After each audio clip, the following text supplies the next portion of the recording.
sudah ada. Jadi langsung kalian letakkan di situ. Yang pertama kalian lakukan adalah antropometri.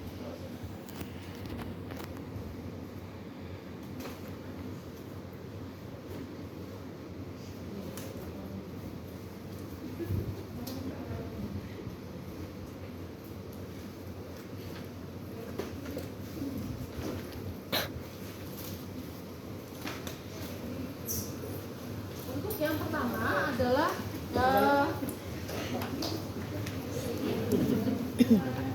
yang di depan duduk, jadi yang di belakang. Saya lihat. Yang pertama adalah berat badan. Berat badan itu kalian kurangi jika memang ada bedongnya, maka dikurangi dengan bedong. Biasanya itu berat badan kalau cukup masa kehamilan atau CMK itu biasanya sekitar 25 sampai 3 ya. Kadang yang 3 ke atas itu disebut baby giant atau besar. Kemudian kita ukur tinggi bayi. Nggak pakai ini sih sebenarnya. Ada alat, jadi yang berupa kayu hanya dia panjang, jadi kayu dulu ada, saya nggak tahu sekarang. Jadi kayu itu bisa kalian dekatkan di sini, bukan yang seperti ini. Ada dia kayu tapi modelnya memang seperti ini hanya agak panjang. Cuman kalau nggak ada ya nggak apa-apa juga, jadi gunakan tip-line ya.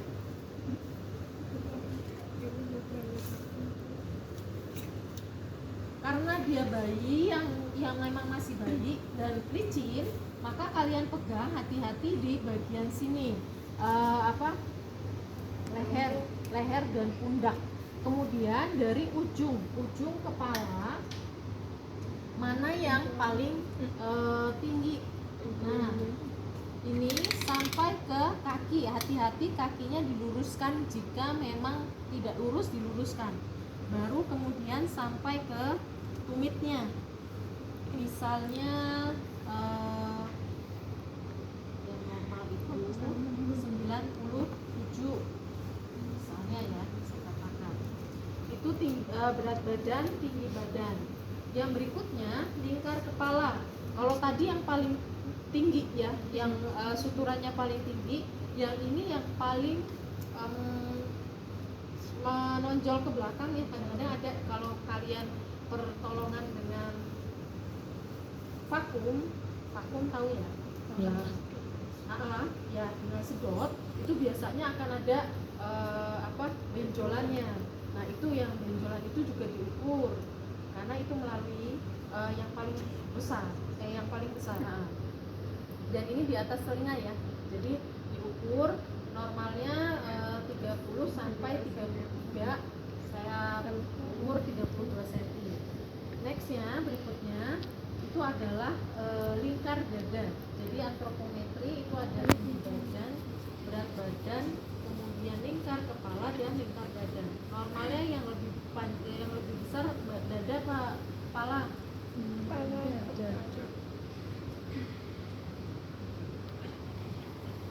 Kenapa dong? Lebih lebar.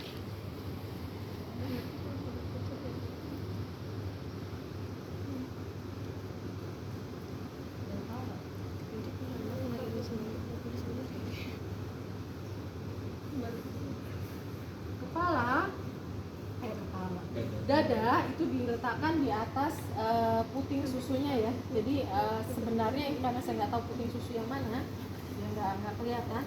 Jadi diletakkan di atas puting susu, melingkar sampai ke belakang di bawah ketiak 32.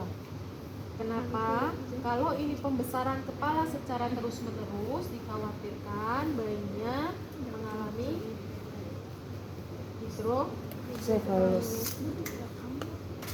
Oke, kita mulai ya. Yang pertama, bagian kepala. Bagian kepala, saya tidak mengangkat bayinya, tapi kalau nggak diangkat, nanti kalian nggak tahu caranya. Jadi saya angkat. Nanti kalau praktikumnya nggak usah diangkat ya. Bentuk kepala bundar. Kalau kebetulan ketemunya lonjong, cerita aja lonjong. Kalau kebetulan ketemunya bundar tapi besar sebelah, ada ya? Yang sininya besar sebelah kan? Nah, ya diceritain aja. Ini kebetulan dia bundar, jadi ya bundar. Bentuk kepala bundar, penyebaran rambut merata, tidak ada kaput suksadenum, tidak ada cefalhematom, fontanella anterior, ini namanya fontanella anterior, begini meriksanya, masih terbuka. Fontanella posterior, ini yang posterior, itu masih terbuka. Hati-hati, dilihat penutupannya itu kira-kira umur berapa. Kemudian tidak ada penumpukan molase, tulang tengkoraknya, ya. Karena kalau ini bertumpuk bisa tumpang tindih, ini yang dikatakan dia molase derajat 1, 2, 3, 4, ya. Yang berikutnya tadi kepala ya. Yang berikutnya kita lanjutkan ke bagian muka. Mukanya simetris kanan dan kiri. Saya katakan simetris kanan dan kiri kalau kalian pernah lihat pasien stroke, ya.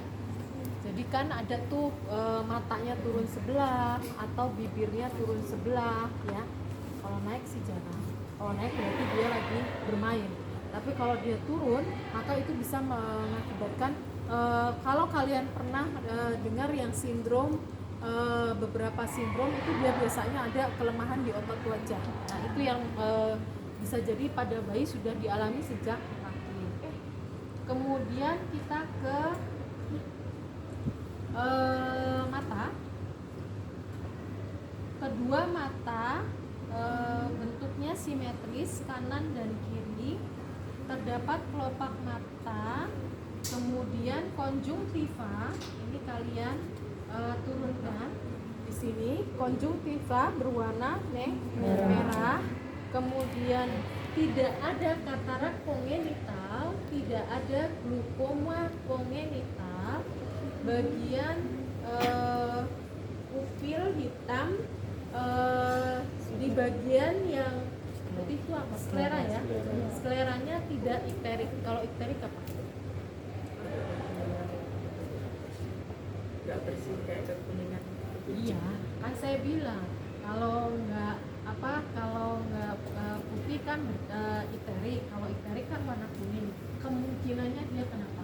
Ada penyakit hepatitis.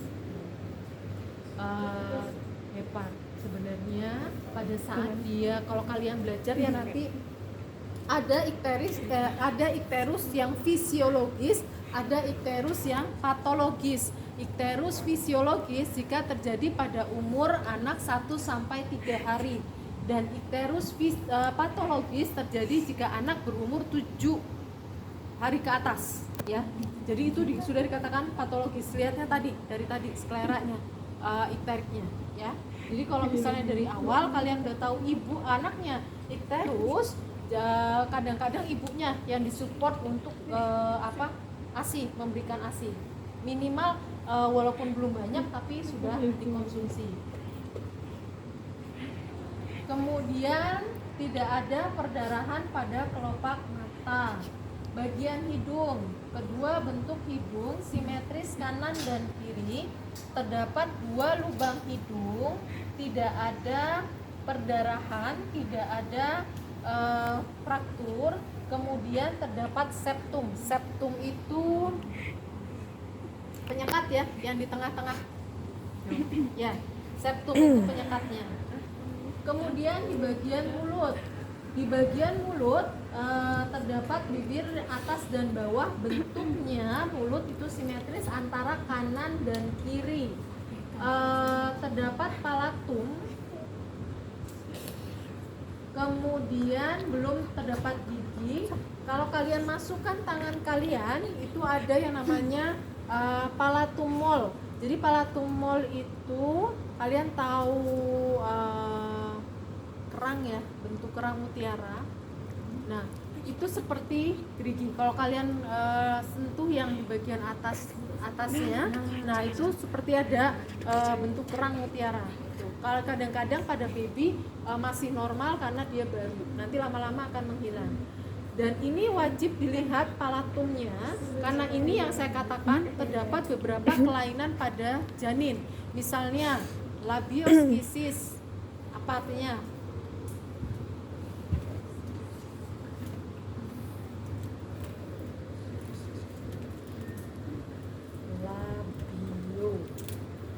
Labia. Labia, Bu. Itu bahasa Latin. Maunya labia minora. Iya, artinya apa? Labia minora, labia mayora. Ya, Lapisan. labia, labio itu artinya bibir. Bibir sumbing. Nah, bedanya labioskisis, labiopalatoskisis, palatoskisis apa? Tidak tahu.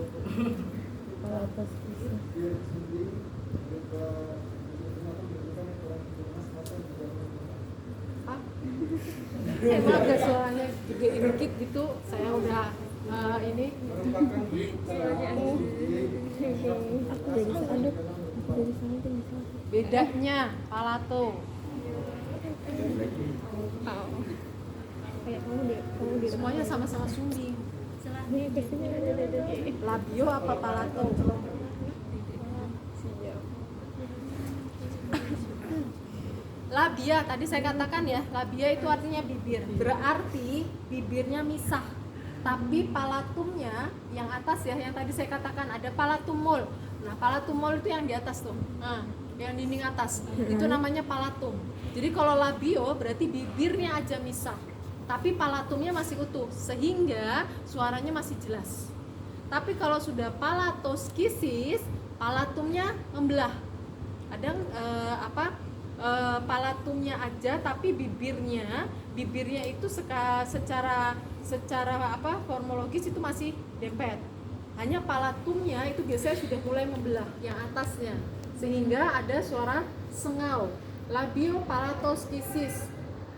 Ini bibirnya dengan palatumnya sama-sama membelah. Jadi bisa jadi dia sampai ke sana, ujung sana. Membelahnya itu sampai ke ujung sana. Itu kenapa ciri khas pada orang labiopalatoskisis atau orang-orang dengan bibir sumbing itu suaranya akan mengeluarkan sengau. Karena palatumnya tidak ada sehingga dia tidak mengeluarkan kalau orang kan suara kalau udah kena dinding dia mantul ya. Nah, dia nggak dipantulkan tapi di awang-awang karena masuk hidung. Jadilah dia suaranya sengau. Itu ya. Jadi kelainan pada bayi, beberapa kelainan pada bayi. Yang berikutnya telinga. Kedua telinga kanan dan kiri bentuknya simetris, terdapat lubang telinga dan daun telinga. Hati-hati ada yang tidak terdapat daun telinga. Kemudian kalian lakukan pemeriksaan pendengaran. Bisa kalian tepuk ya, respon enggak, atau bisa kalian bunyikan. Kalau di sana kan ada beberapa kelinting-kelinting. Biasanya kalau dia bunyi keras dia kaget. Responnya refleks moro itu dia akan mengejut. Itu berarti pendengarannya normal. Hati-hati jika anak sampai 6 bulan tidak mengeluarkan satu patah kata atau satu kata ya. Maksud saya PA, PA atau MA. Itu kalian cek dulu pendengarannya terganggu nggak. Ada beberapa kejadian karena tidak aware, ya penting ke telinga udah lengkap, tapi ternyata dia tidak mampu untuk mengucapkan kalimat, orang tuanya santai aja, sudah telat, ternyata ada gangguan pendengaran. Jadi supaya bisa dikoreksi ya, dikatakan dikoreksi, diperiksa, kalau memang bisa diperbaiki, itu diperbaiki. Oke, yang berikutnya leher, bentuk leher rendah, kemudian tidak ada pembesaran pada kelenjar tiroid. Yang tiroid itu gondongan kalau kalian lihat, tidak ada pembesaran kelenjar limfe, tidak ada lipatan. Karena kalau ada lipatan berarti ada beberapa yang mengalami sindrom. Saya lupa nama sindromnya. Kemudian kalian raba venanya, ada nggak pembesaran vena jugularis ya? Karena kalau ada pembesaran vena jugularis, ada kemungkinan dia mengalami kelainan pada daerah jantung biasanya. Yang berikutnya,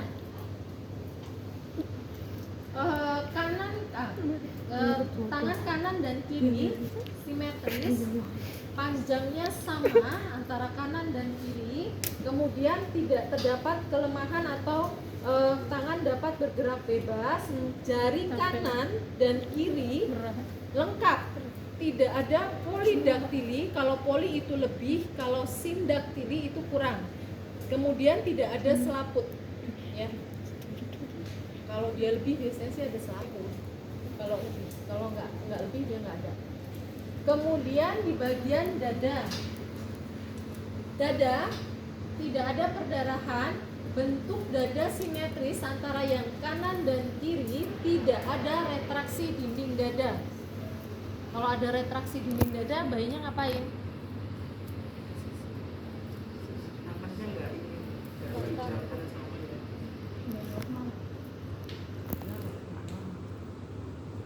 Sakit apa bayinya? Emang ada penyakit namanya sesek? Hah? Malaysia bukan Bu? Apa? Malaysia. Malaysia. Kalau Malaysia itu biasanya ada tambahan apa? Masa ya. Jadi tidak harus bronko. Bisa jadi salah satu itu berarti ada infeksi pada sistem pernapasan ya. Kalau yang seperti itu bisa jadi ada asma, kalau memang ada asma. Kalau pada anak-anak ya, kalau pada baby itu biasanya mengalami dehidrasi ya. Dehidrasi bisa karena diare, bisa karena perdarahan, itu ada retraksi dinding dada, termasuk anak stunting ya. Anak stunting itu biasanya kadang-kadang dijumpai retraksi dinding dada dan itu kenceng banget. Kemudian dipalpasi, jadi dipalpasi apakah ada tadi ya, kalau memang ada massa, apakah ada massa? Saya sebutkan yang normalnya ya, tidak ada massa, tidak ada perdarahan, tidak ada cekungan. Kemudian di perkusi, timpani, kemudian di auskultasi, resonan. Kalau misalnya auskultasi kalian dengar bunyinya vesikuler atau bronkofesikuler atau yang lain bunyinya, itu kalian dengarkan sembari kalian hitung berapa napasnya dalam 1 menit. Paham? Nafas 14 kali per menit. Yang berikutnya di jantung, inspeksi dilihat tidak ada pembesaran jantung. Kalau ada pembesaran jantung secara kasat mata, kalian bisa lihat dia akan bentuknya akan membal ya. Jadi itu kelihatan sekali kalau nggak ada septum atau ventrikelnya. Kemudian dipalpasi.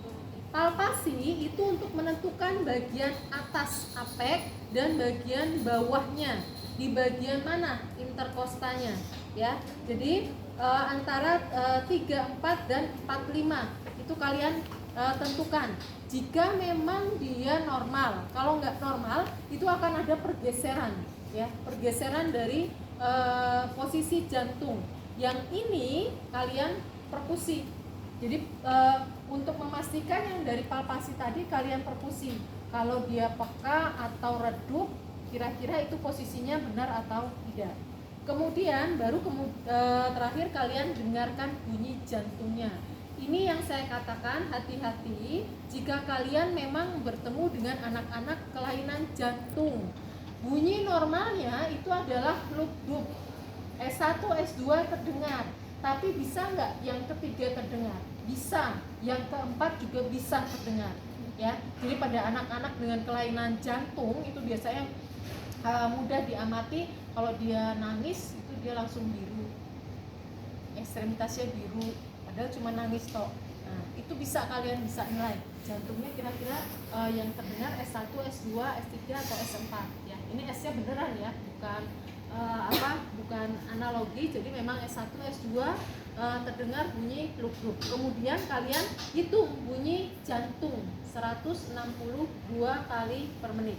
Jadi sembari kalian pasang stetoskop, dengarkan napas, dengarkan jantung. Yang berikutnya sudah pasang ini, sembari kalian bisa dengarkan bunyi usus, bising usus ya. Normalnya itu sebenarnya kurang dari 20 kali per menit. Jadi bisa 15 kali. Boleh kalian dengarkan kalau ini perut nih. Perut dibagi menjadi 4 kuadran. Kuadran kanan atas, kuadran kiri atas, kuadran kanan bawah, kuadran kiri bawah. Kenapa saya katakan dengarkan? Karena ada beberapa kelainan kongenital. Contohnya hernia diafragma. Hernia diafragma itu bisa kalian dengar bunyi bising usus di bagian diafragma. Ya, jadi bagian ususnya itu masuk ke daerah area diafragma. Itu kenapa dia terdengar ada bunyi bising usus di suara tambahan pada saat kalian dengar jantung atau nafasnya. Ya, jadi ini kelainan yang dialami pada beberapa bayi. Yang berikutnya dilihat ada perdarahan atau tidak. Tidak ada perdarahan, bentuk perutnya bundar, tidak ada tambahan tidak ada pembengkakan. Kalau ada pembengkakan, kalian lihat atau kalian raba di bagian mana? Tidak ada pembengkakan pada hepar, tidak ada pembengkakan pada limfa. Ini daerah sini. Ya. Kemudian yang urgent sekali pada bayi dilihat tali pusatnya. Perhatikan apakah ada tanda-tanda infeksi. Tidak ada kemerahan, tidak ada pembengkakan, tidak ada bau, tidak ada massa ya. Jadi kalau bengkak itu ada massanya. Tidak ada keluar nanah. Tidak ada keluar nanah, kemudian tidak panas ya. Kalau yang normal, kalau nggak normal dia panas. Yang di tali pusat. Jadi pada saat kalian melihat tali pusat, kalau dijepit kalian lihat di situ seputarnya basah atau kering. Normalnya harusnya kering. Kemudian tadi tidak ada perdarahan, tidak ada pembengkakan, tidak ada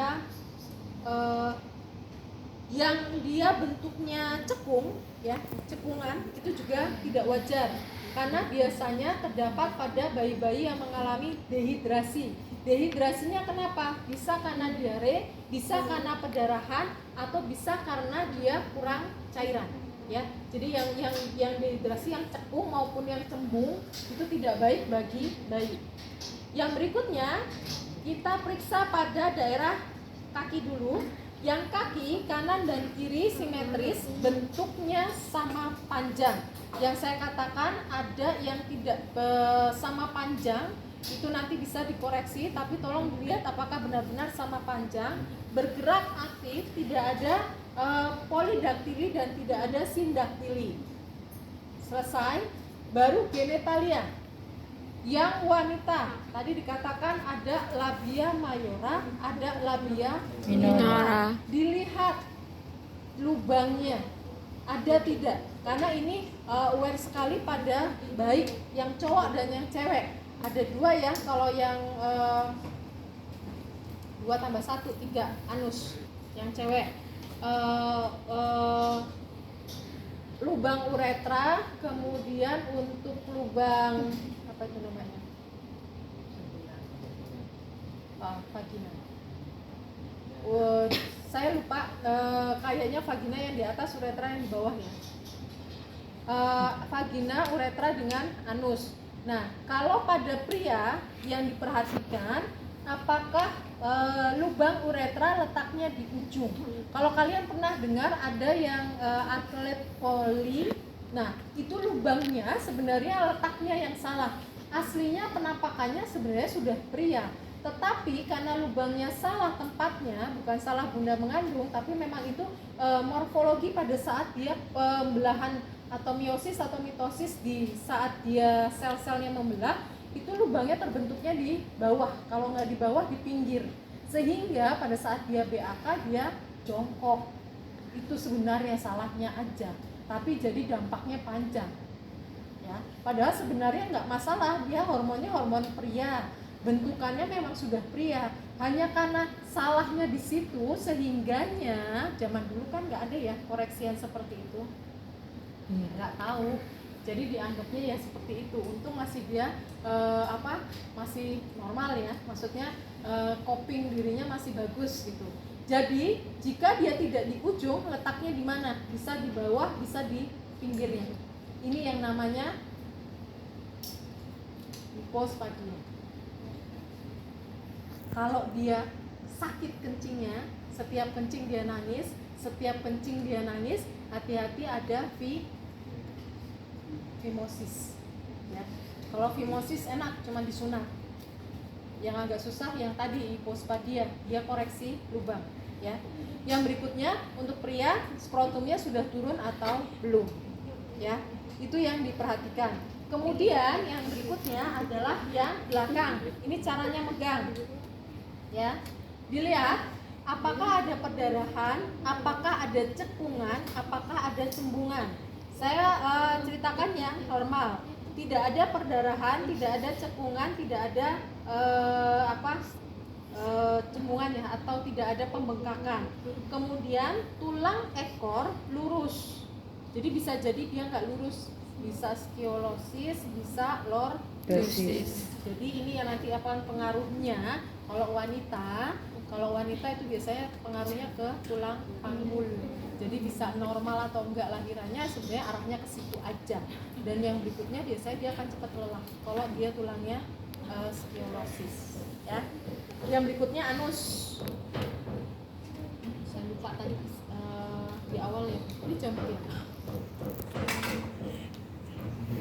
Jam 2:12. Kalau anus ini langsung gini ya. Lipatannya kalian udah tahu, ada lipatan gluteal, tapi harus kalian masukkan karena kadang-kadang udah pasti nih ada anus, tapi nggak tahu dalamnya ada lubang apa enggak. Ini yang dikatakan atresia ani. Jadi kalau namanya cantik ya, atresia ani. Nah, sebenarnya itu artinya tidak mempunyai anus. Ani itu anus. Kalau bahasa Latin. Kalau bahasa pas di awal yang antropometri boleh kalian ukur suhunya ya. Kalau pas di awal sembari kalian menghitung bisa kalian ukur suhunya. Ada yang mau ditanyakan?